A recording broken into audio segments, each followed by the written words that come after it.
You know Felipe Luciano, he's a reporter on our staff, but 10 years ago, life was different for him, very different for him. He was finishing up a 2-year stint in the Brooklyn House of Detention, an imprisoned teenage member of one of New York's street gangs, the Young Lords. In the interim, Felipe's life has changed, but he wanted to know if it had changed for other adolescents put behind bars.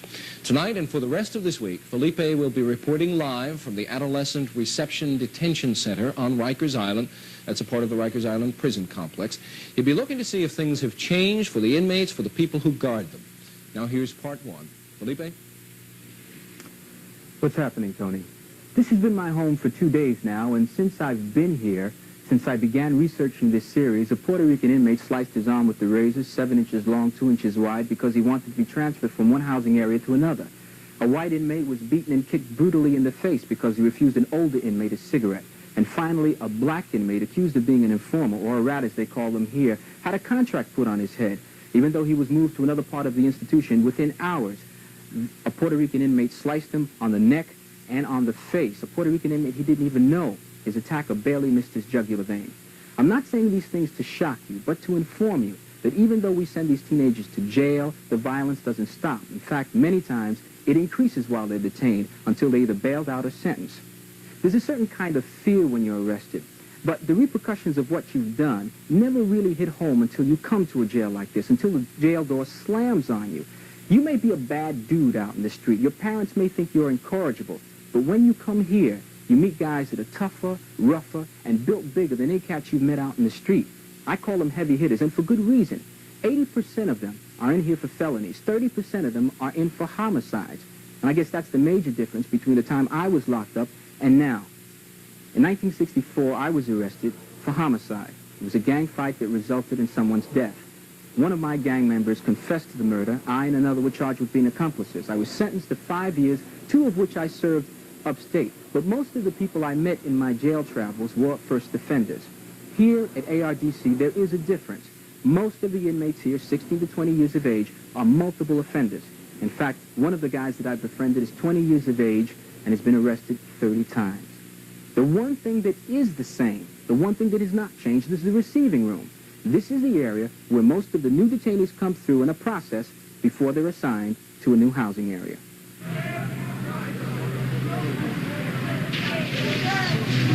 They come in green buses or vans from the court pens in all 5 boroughs.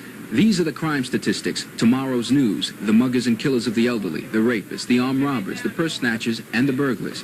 Whether the bail is heavy or light, they're brought to ARDC in handcuffs because they can't afford it. All right, I call your name. Let me know where you like going pen 4. Tyrone Smalls. Eduardo Martinez. The receiving room is where institutionalization begins. As they get off the vehicles, the detainees, or new jacks as they're called here, are separated from the veteran inmates who had to make court appearances. Often, this is when officers find out that certain youngsters have been sodomized or assaulted by older inmates while in the vans. The new jacks are placed in cell 1, while a metal plate is typed with all the information from their legal papers stamped on it. This plate will be inked and used as a stamp for each inmate's folder.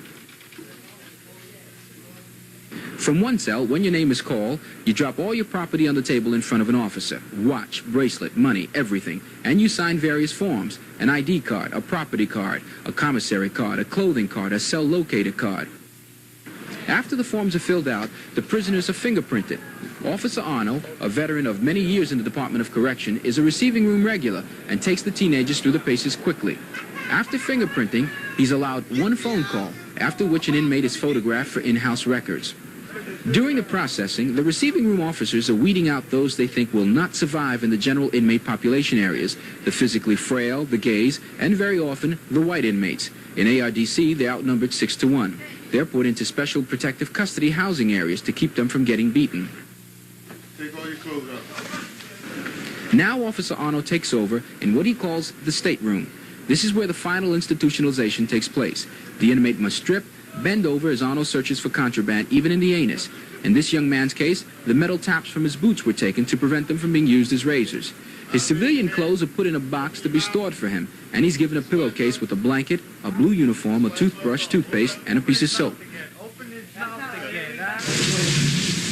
The new inmate showers with the others, often the first shower he may have had in a long time, puts his uniform on, and is given a thorough medical checkup. Finally, he's given a bologna sandwich, sometimes after hours of not eating, and then he waits to be assigned to a housing area.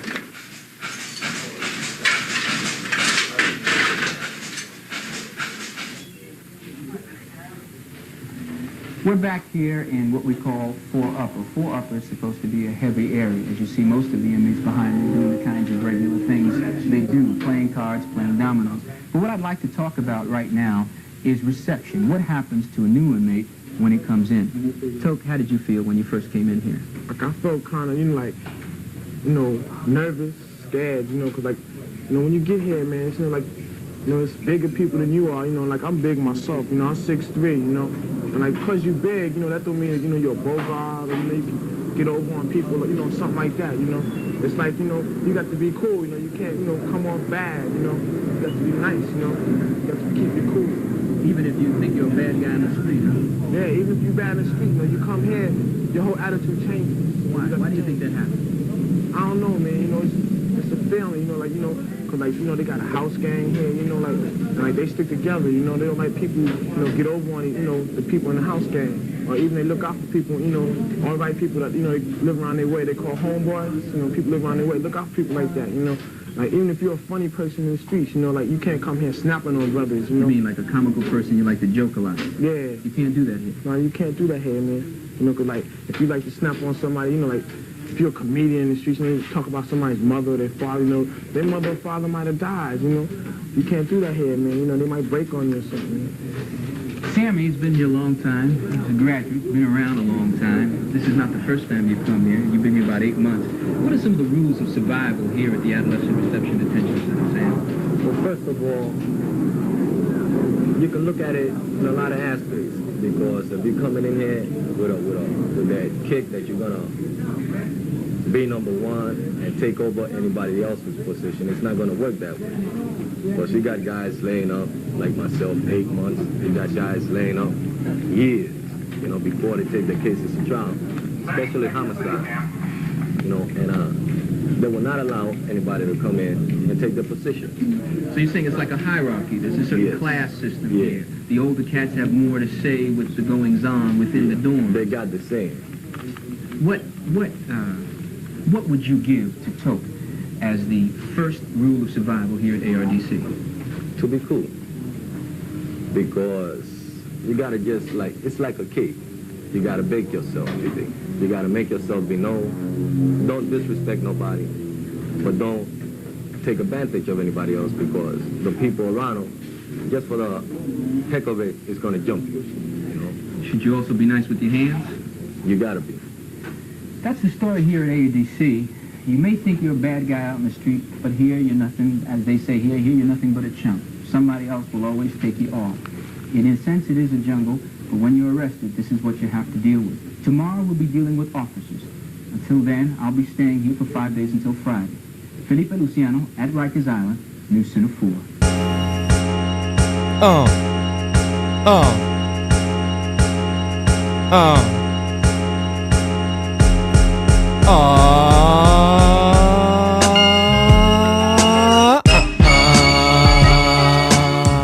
Y'all motherfuckers.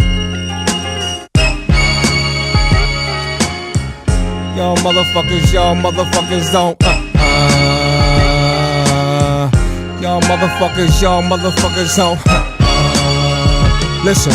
All gangsters and fellow MCs, we now meet. The threat is now an actual fact, and that's the least. The lion paw ripping your jaw, dismantle face piece. You may not have heard or seen my murder one team. Some things best untold, crime related. I am who I am, so fuck it if sun stuck it. We all later play to the best, sip the fine grapes. My rugged lifestyle is survive. I don't apologize, hustle is the road I chose. There's no compromising. When the guns is drawn, shots fire. Son, all my killers is fam, nothing higher. Y'all faggot niggas wired for sound. Before the things blast, wait for the train to pass. Man face down, we straight from the murder capital town. It goes down daily on the regular. Dressed in assassin attire, the bulletproof rap. Strapping with the bomb to his body, ain't no coming back.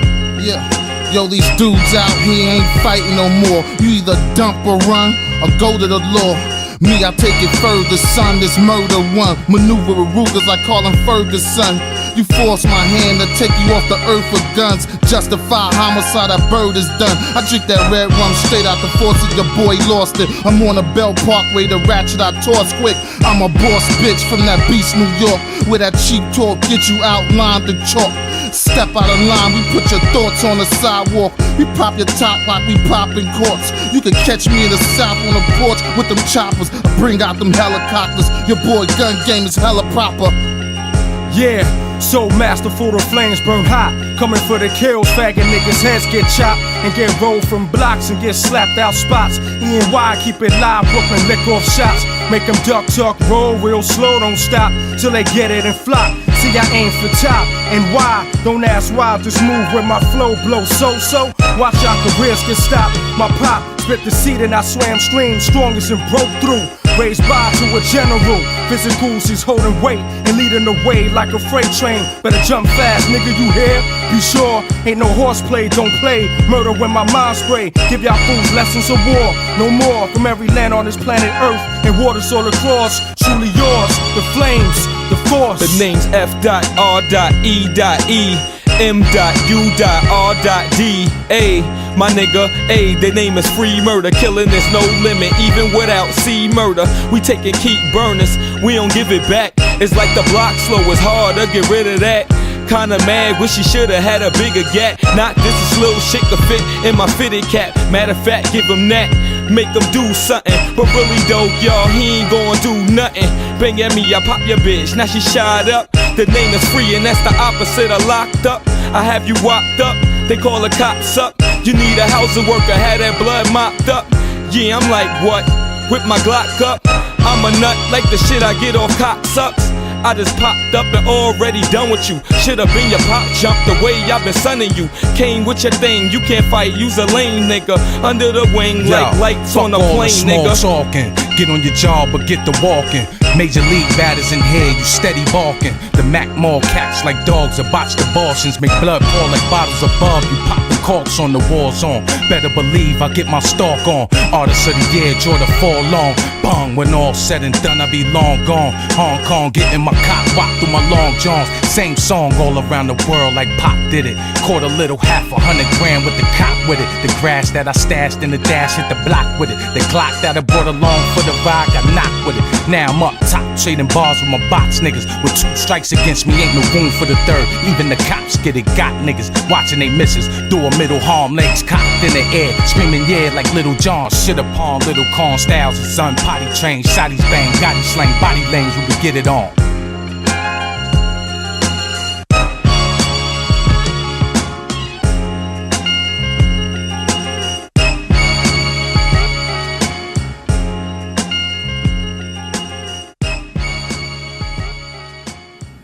Hey, right, I had this squad for 2 years. It's hard to deal with 120 kids when you got 120 different personalities. Richard Hunt has been a correctional officer, or a CO as the inmates call him, for 7 years.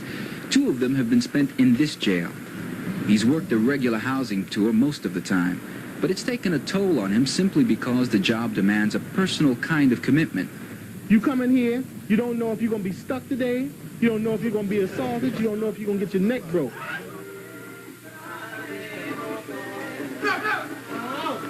And I had rapists, murderers, I had cop killers, I had a couple of guys with 3 or 4 homicides, I had a couple of guys with 3 or 4 homicides, guys that really didn't care because they knew they were facing 25 to life, 40 years of life, and so forth. Now, these are the type of people you have to deal with. No matter what these kids have done, no matter how brutal the crime, a CO like Hunt has to relate to them if he wants to keep them in check. You can't use physical force on a job like this. The inmates are often bigger than the officers. A good officer uses a mixture of psychology, sociology, discipline, and good common sense. The kid's not born a criminal. This one inmate was telling me one time how his mother was always telling him, say, listen, why don't you be like your sister? Get out and get a job. Do something for yourself, you know? But he found out If he went outside and he started sticking up people and he came home and brought her the money, nothing was said. You understand? She accepted him as part of the family. So this kid said, well, I'm finally accepted. So he goes out and keeps sticking up. Now with the kid in the joint, where's his mother? Officer Hunt is regarded as a good man by his peers, his superiors, and the inmates in his squad. He was given the worst housing area, and he calmed things down in a matter of months. You can work with inmates. They may not like you. See, because I'm not here to be liked, but you can get respect. See, respect and liking you is a different thing. Now, it's a lot of guys don't dig me, but I know they respect me. A lot of us have a lot of problems, and Mr. Hunt eases a lot of our problems, make us feel like we're at home, you know what I'm saying? Make it easier for us. Every SEAL that come up here, inmate gonna put him to tests, you know. But he passed the test, you know, he passed.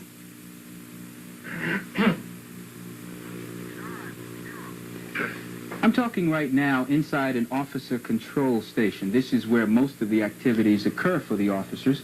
And you see the buttons here behind CO Konovich. These are the buttons to open the cells. I'd like to ask you, Charlie, the problem of low morale among young officers, I mean, where does it come from? How did it stem? Well, there are many areas of low morale in the department.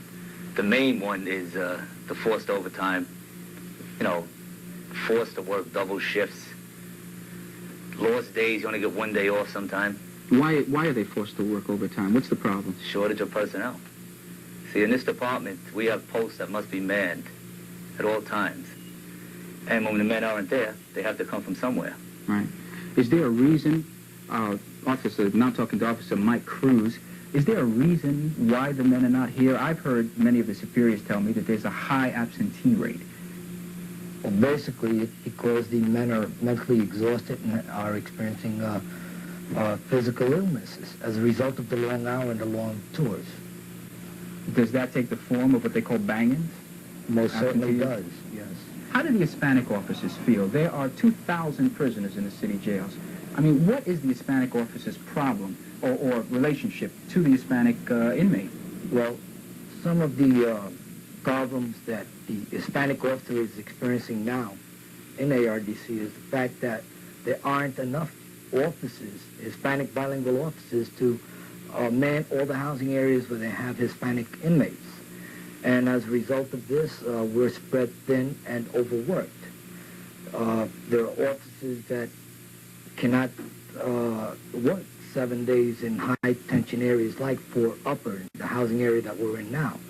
We have a high concentration of Hispanic inmates here with black inmates. And because of the high energy of the inmates, it's very difficult to control them without a Hispanic officer on the floor.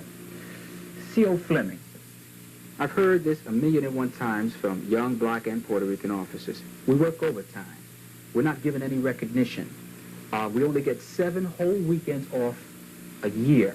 And the main thing they complain about is the handing out of those choice assignments, non-inmate contact assignments within the institution to other officers. They feel that blacks are not being given an equal shot.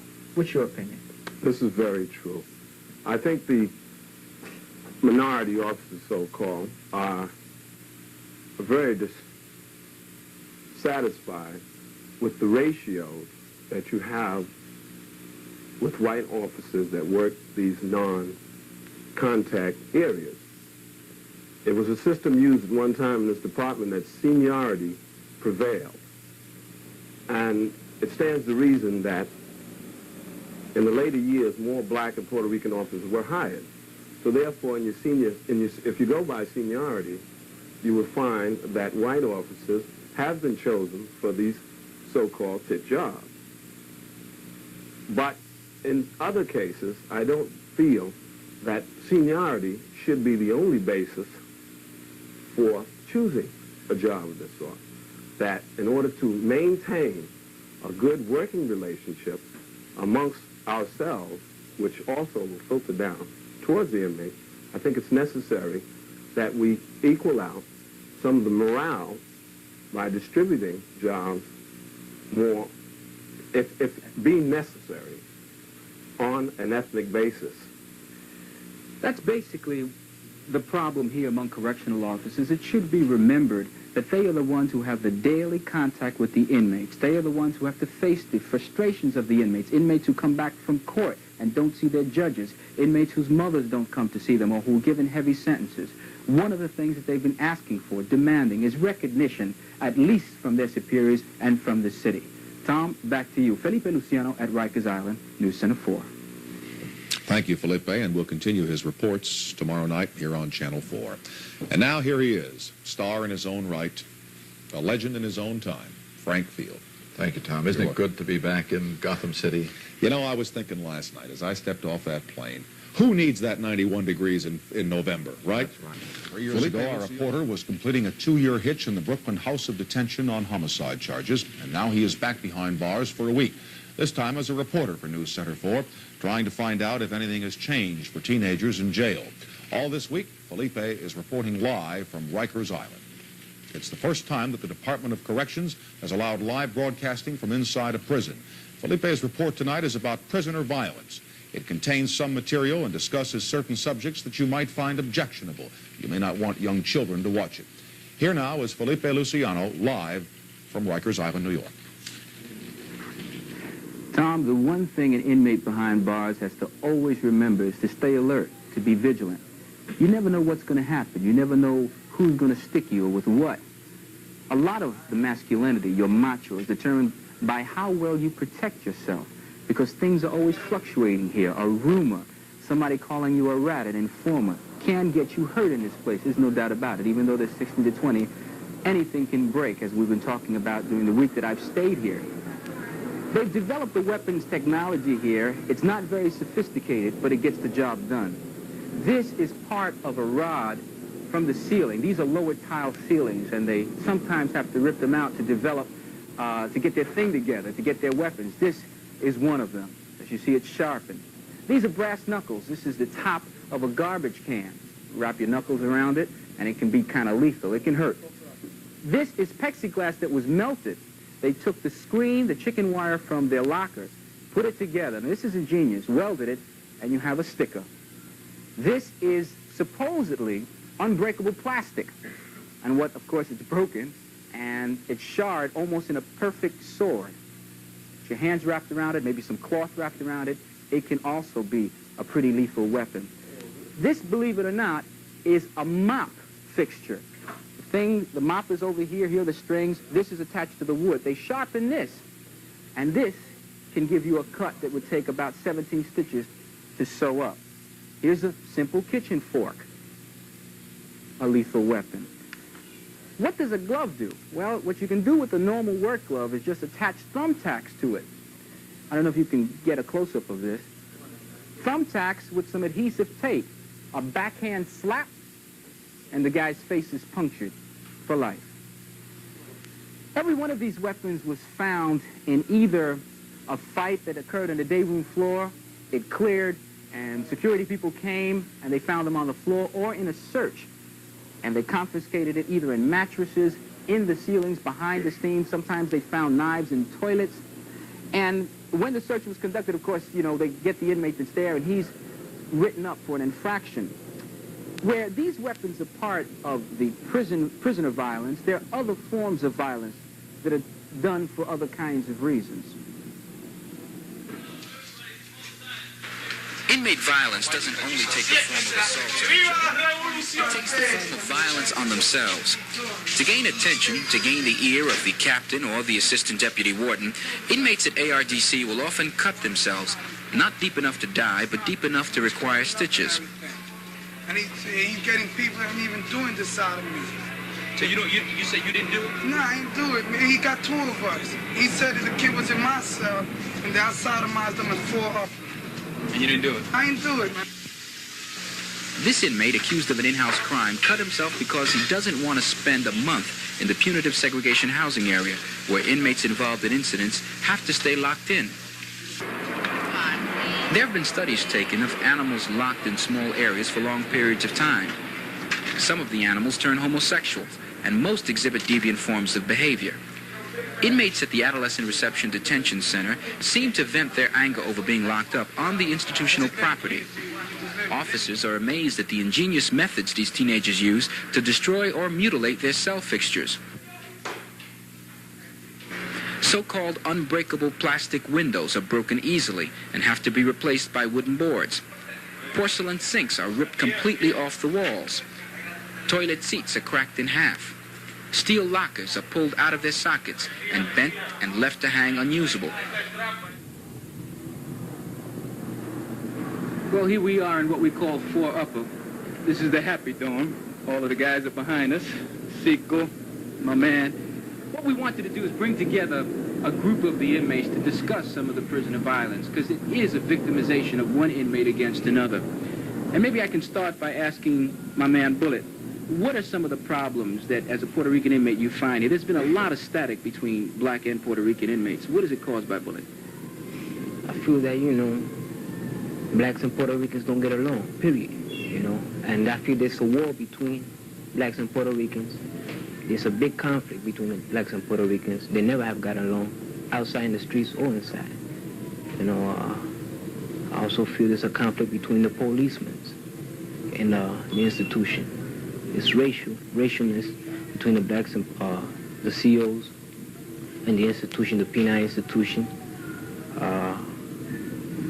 Because it always turns into a fight.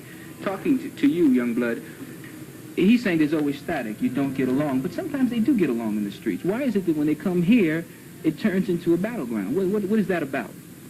See, like, there's more than one. See, like, out in the street, everybody knows everybody. Everybody's doing their thing together.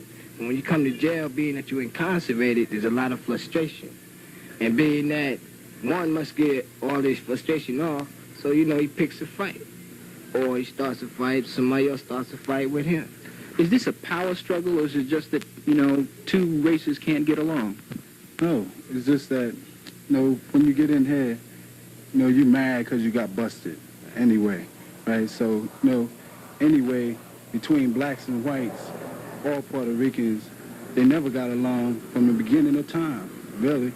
So in here, it's just that in here you can take it out on whoever you want to. You mean the frustration? Right, because nobody can stop you but the COs, and the COs never around at the right times. It's almost like the police out in the street. Right. At least that's what the complaint always is of citizens. Right. Artie, you've been here for a little while.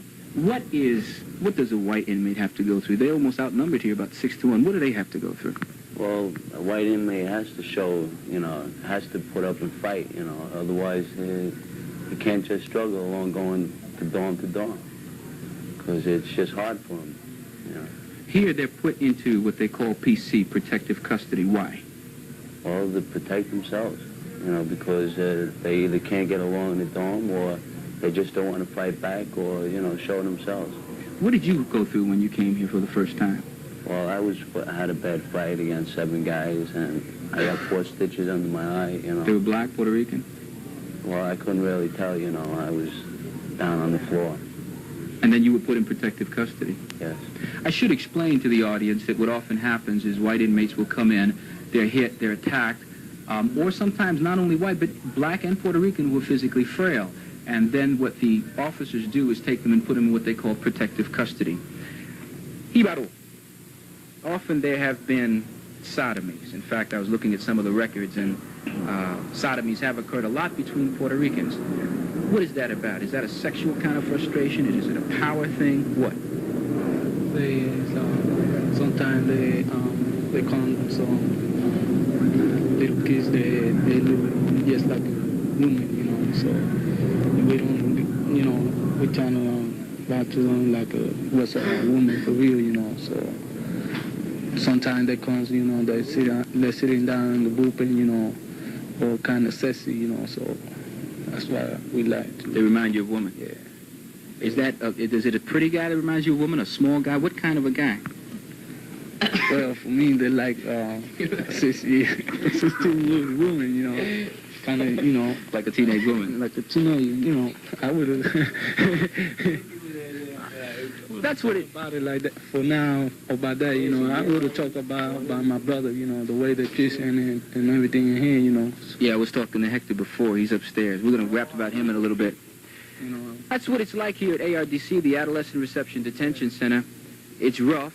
You've got to be strong to survive, regardless of where you're coming from, what race you are. You definitely have to have, as they say, your hands together. We'll be talking more tomorrow. Until then, Felipe Luciano on Rikers Island live, News Center 4.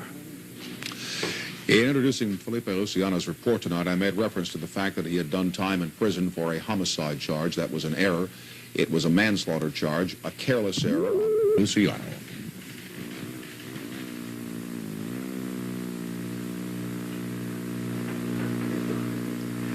From my cell window, I can see the skyline of Manhattan very clearly. I looked outside this afternoon, and the weight of being locked in began to get to me a little bit. I thought, why is it that so many teenagers choose to return to this prison island? I thought about it for a little while, and as I began to think, I began to worry a little bit, because outside, they have a reputation. Outside, they are somebody, whether it's a magic mark, a name on a subway, or a name or a face in the crowd. But here, they are more than just somebody. Here, they are reputations. They are fronts. They are become notorious in a way. And what they end up doing is fighting to protect that notoriety. I had an interesting discussion with an official this afternoon. He said that he's seen the biggest and toughest inmates break down when they've been forced to admit that they can't read or write, or that they don't have any usable skills. The strange thing about it is that while they're willing to break down in front of someone that they don't perceive as a threat, they do not break down. They lose or lack total honesty when they're dealing with each other. I had to do the same thing in 1964 when I was arrested. I had to do it to survive.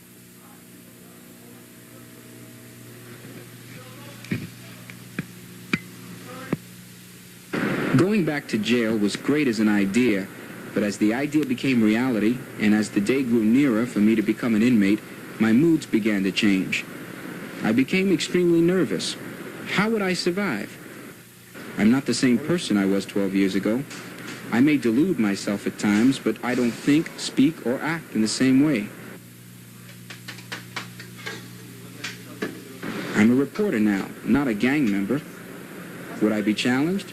Would there be jealousy? Or would the inmates accept me as a person? Tighten me up, brother. Tighten me up. I calmed myself by realizing that acceptance or rejection would be based on my ability to relate to everyone, inmates, officers, captains, and wardens, honestly. There are differences between the time I was in the Brooklyn House of Detention 12 years ago and now. I could never scream or even speak back to a correctional officer for fear of losing my teeth.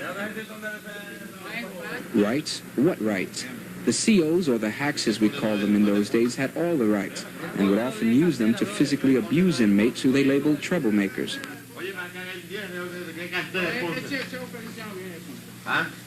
Today's correctional officers are less abusive, a little more understanding, and have a better rapport with inmates. At ARDC, I found a different kind of teenage inmate. He's more vocal, more aware of his rights, and less afraid of physical violence. There are better programs at ARDC today than when I was in jail. I was locked in with no attempt at rehabilitation. I played cards, did push-ups, argued, traded stories with other inmates. ARDC is very much like a sentence institution, with a school, PS 189. It also has a social services department, complete with telephone calls, application forms for in-house programs, and psychologists. ARDC has a fully operating modern infirmary and a law library.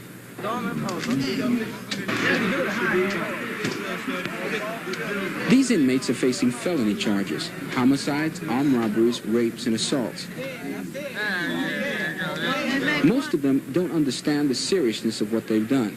One 19-year-old told me he wasn't going to live that long, so he had nothing to lose.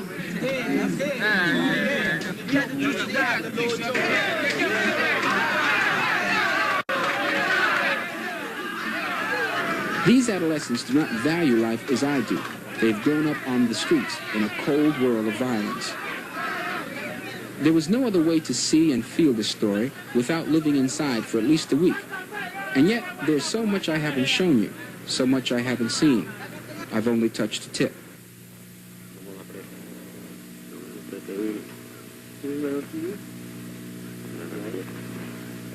Take care, my man. Take care, Donnell. Take care. All right. Take care. Thank you for taking care of me.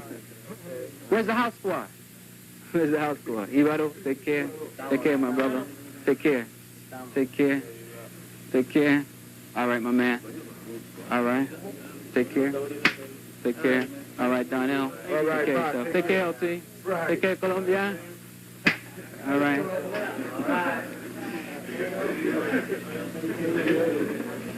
Spanky. All right.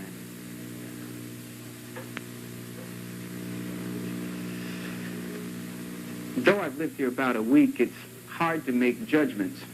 I've received so much information, talked to so many people, heard so many opinions.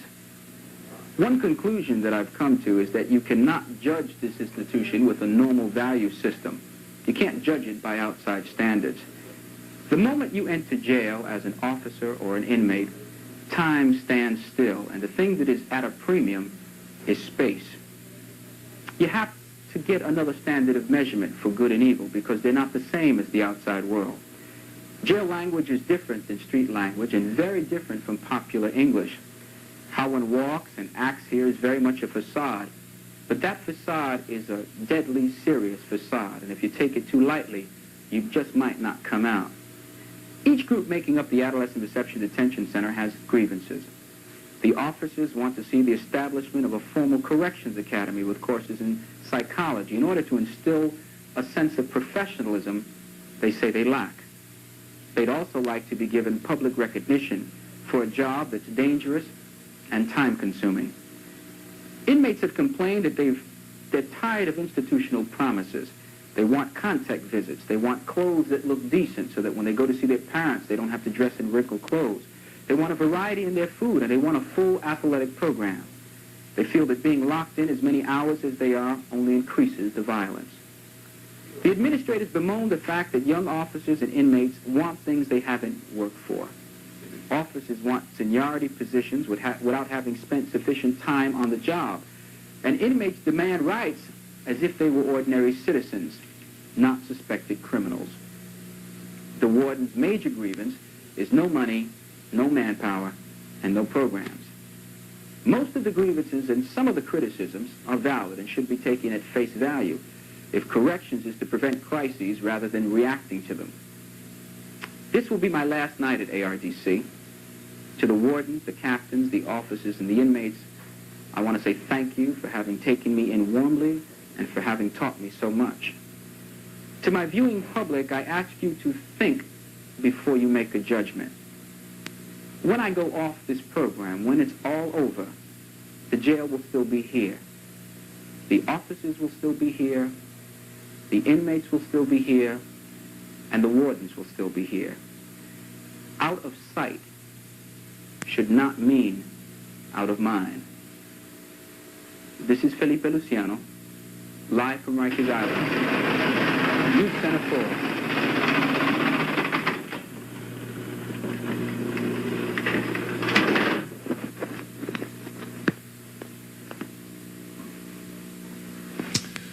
Well, sir, this young man who came to us a short time ago, Felipe Luciano.